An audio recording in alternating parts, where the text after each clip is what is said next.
اب ہم چلتے ہیں نون کے بارے میں پڑھنے کے لیے. تو نون کی بھی 3 شکل ہوتی ہے. سب سے پہلی جو شکل ہے پوری جو بنی ہوئی ہے، یہ شکل آئے گی ہمیشہ لاسٹ میں. ہر حرف کی جو پوری شکل ہوتی ہے وہ ہمیشہ حرف کے بالکل لاسٹ میں ہی آتی ہے. تو میں جیسا آپ کو دکھا دوں، جیسے یہ با ہے، تو یہ با کے ساتھ نون جڑ کر کے آیا.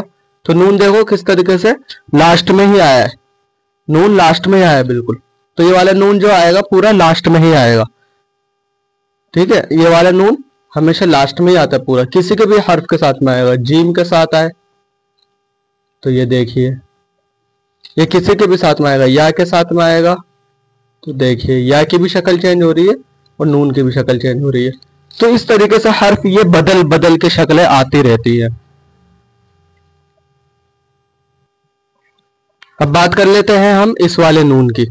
تو یہ نون کہاں آتا ہے؟ یہ نون آتا ہے ہمارا حرف کے شروع میں. یہ والا نون آتا ہے ہمارا حرف کے شروع میں. تو میں آپ کو دکھا دیتا ہوں. جیسے یہ ہم نے نون بنا دیا اور یہ ہم نے با بنا دیا. تو یہ با ہے، با سے پہلے ہی آ گیا.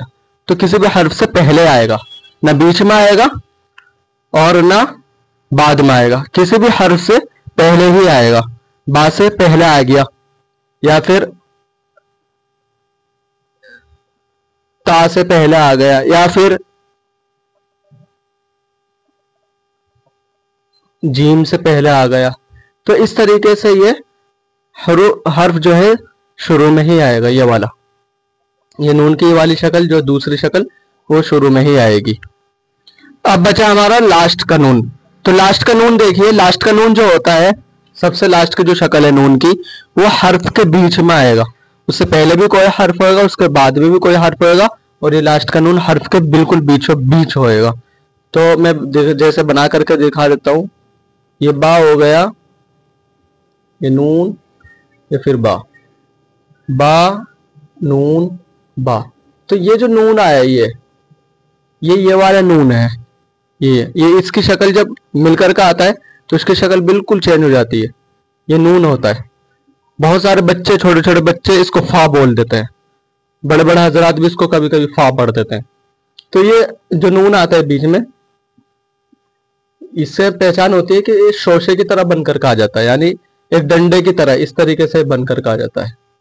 یہ نون ہو جاتا ہے. اس سے پہلے بھی کوئی سی شکل ہوئے گی، اس کے بعد میں بھی کوئی سی شکل ہوئے گی. جیسا ہم اس سے پہلے جیم لگا دیتے ہیں، اس کے بعد میں بھی ہم جیم لگا دیتے ہیں. تو دیکھیے کیسا آیا ہے، یعنی یہ اس طریقے سے ہی آتا ہے. اس سے پہلے ہم جیسے سین لگا دیتے ہیں،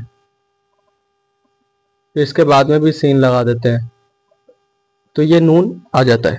تو نون اگر بیچ میں اس طریقے سے بن کر کے آ رہا ہے تو ہمیں پہچان کیسے کرنی ہے کہ اس کے اوپر ایک تو یہ ایسا ہوگا، یہ گول نہیں ہوئے گا. ٹھیک ہے، یہ گول نہیں ہوئے گا، یہ ایسے رہے گا. ٹھیک ہے، اور اس کے اوپر ایک بندی رہے گی. بعض حضرات جو اس کو گول سمجھ لیتے ہیں اور اس کو فا سمجھ لیتے ہیں. یہ بہت بڑی غلط فہمی ہو جاتی ہے کہ فا میں اور نون میں فرق ہی نہیں کر پاتے. تو ہم نے جس طریقے سے سمجھا میم کی شکلوں کو، اور میم کے بارے میں، اور نون کی شکلوں کو نون کے بارے میں سمجھا ہمارا، الحمدللہ.